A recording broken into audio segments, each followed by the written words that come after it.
The right team is critical. Our colleagues are ambitious, credible, industrious, responsive, and collaborative. This doesn't happen by accident, but by careful calibration. First, we are selective about our hires. Secondly, once we've hired them, we put a lot of effort into mentorship and training. And that's always been the hallmark of our firm, which is why so many of our best lawyers are homegrown. And then we take these talents who we've hired and trained, and we have to meld these individual talents into a team that pulls in the same direction. And everyone in Drew acquires the ethos of the firm, which is really to own the problem. We don't just see our cases as our clients' problems. We take ownership of these problems. We take ownership of the process of finding legal solutions to those problems. Whilst always maintaining our professionalism, we aim to bring a level of intensity to the representation of our clients. And I think it's that intensity that enables us to consistently deliver quality legal work.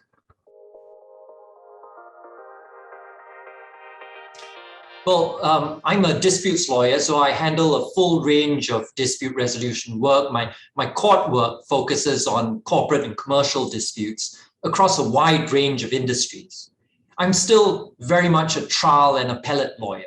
I enjoy the dynamism of conducting trials in the Singapore courts. I also enjoy the intellectual challenge of appellate advocacy. But in addition to my court work, I am also very active in the arbitration space. I act as counsel in international arbitrations, and I sit as an arbitrator in investor-state arbitrations. I've done arbitration hearings in Singapore, Hong Kong, London, Milan, Tokyo, Paris, Washington, to name a few places. It's an active practice, keeps me busy.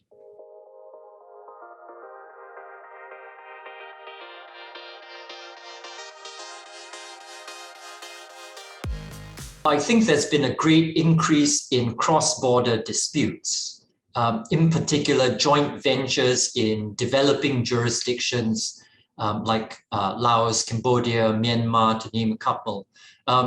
These type of disputes happen when there's economic stress, and with the pandemic and the stress that puts on businesses that are just growing, just ventures that are just starting out. We see these sorts of ventures being strained and ending up in disputes. And I think these cross-border disputes will increase over the next 12 months. We're also seeing, and will continue to see, a lot of insolvency and insolvency-related litigation for very similar reasons. The other area that seems to be very active recently is blockchain and cryptocurrency disputes. That's somewhat of a new area in this part of the world, but we're seeing a lot more investment and a lot more disputes coming out of that.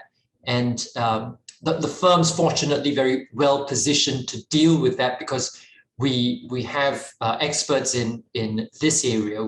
The former general counsel of Ethereum joined us a few years ago, and he leads us in terms of the blockchain, cryptocurrency type disputes. And that has been an area that's very active, and I expect it to continue to be active.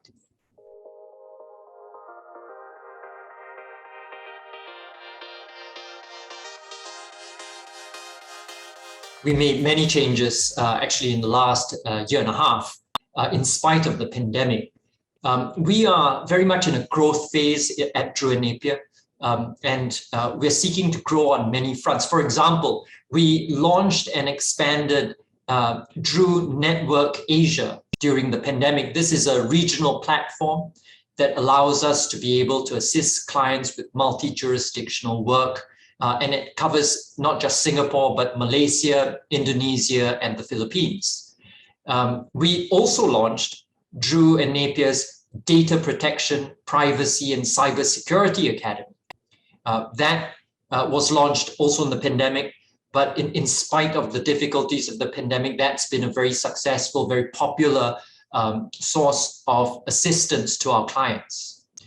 We launched a CSR service platform called Drew Care which provides a full suite of legal and corporate governance advisory for philanthropic endeavors of business corporations. So we've been very active in trying to grow the different departments and practice areas of the firm. And God willing, we intend to keep moving forward.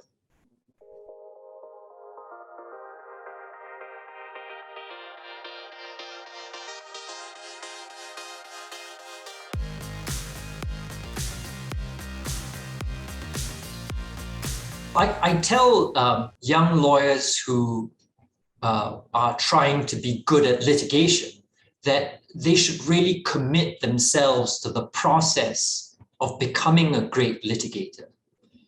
It's a process, and there needs to be a decision to commit oneself to becoming better at it. And I tell young lawyers, let that be one of the most important things in your life, so that you approach it with commitment and with passion. Yes, you should leave space for other things in your life, of course, but make this one of your top 3 priorities, because few people become great litigators accidentally.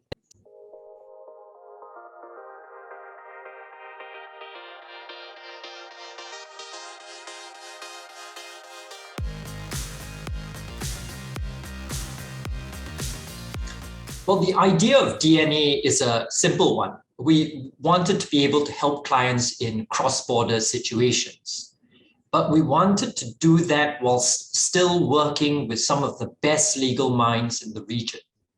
Hence the vision of developing a network of blue chip law firms.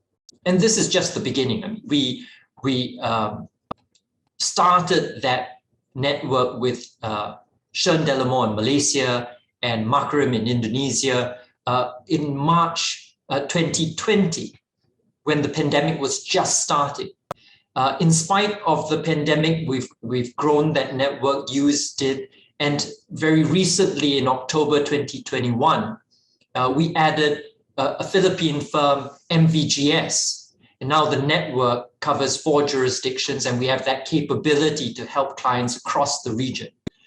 That's not going to be the end of it. We do intend to grow that network into other regions as our clients' demands and needs expand.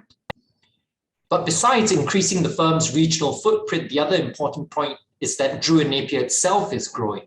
We've grown about 15 to 20% since 2019 in terms of number of fee earners. That growth has started before the pandemic and continues through it. We've seen an increase in the number of trainees we take on. We've increased the number of practice areas. We've also seen the number of equity partners in the firm increase.